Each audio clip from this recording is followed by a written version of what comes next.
Laurent, est-ce que l'adrénaline est retombée un peu depuis les Jeux?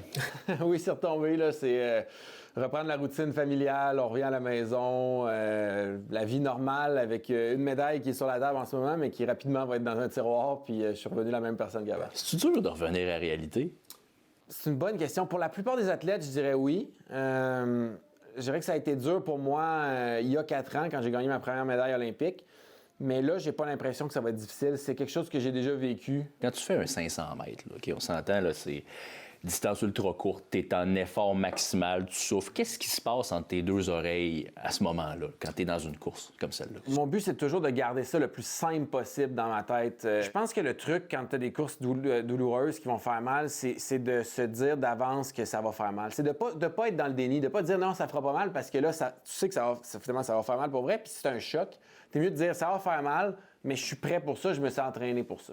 Des fois, tu te dis-tu, hey, j'ai consacré une bonne partie de ma vie à souffrir volontairement. Je suis un peu malade. Ça te passe-tu par la tête des fois de te dire ça? Ironiquement, c'est pas ma partie préférée du patin de vitesse.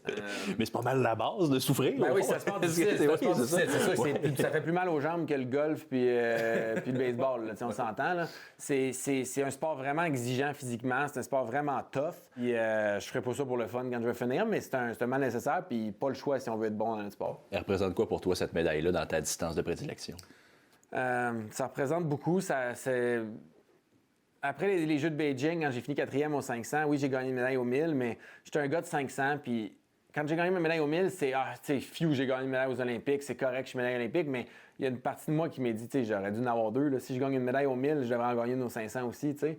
C'est un petit peu de corriger cette déception-là ou c'était un petit peu une revanche sur moi-même d'être capable de performer aux 500 mètres aux Olympiques. Tu as eu des mots assez durs sur le traitement des athlètes au Canada. Bien, c'est indéniable qu'on est moins soutenu qu'il y a 20 ans. Premièrement, ça, c'est des faits. C'est le même montant qui est investi en sport qu'il y a 20 ans, mais brut, là, pas annexé à l'inflation. Fait que, ce qui mérite un peu, moi, c'est quand on dit, on finit les Olympiques, on gagne une médaille, puis on se fait dire, le Canada est fier de vous. On est donc bien fiers de tout. On est fiers de nos athlètes qui représentent le pied à l'international. Mais si tu es fier, tu traites tes athlètes avec respect, puis tu leur donnes ce qu'ils ont besoin pour performer. Tu as commencé à patiner à quel âge? 3-4 ans, là, ça fait longtemps. Bon, 3-4 ans, c'est jeune un peu pour y parler. Je suis pas sûr qu'il comprendrait. Mettons, quelques années plus tard, là, tu fais un petit zoom avec Laurent, le 8, 9, 10 ans. Tu lui dis quoi? Bien, j'ai dit que je dirais que ça vaut la peine. Mon travail, c'est de patiner. Mon travail, c'est d'essayer de gagner des médailles internationales en patinage de vitesse. Puis c'est ce dont je rêvais quand j'avais 9 ans, quand je regardais les Olympiques de Salt Lake City, puis je voyais les Québécois gagner des médailles. Donc, juste de dire que ça vaut la peine, puis les efforts vont payer, puis juste de poursuivre ses rêves, de persévérer. Merci, Laurent. Merci beaucoup.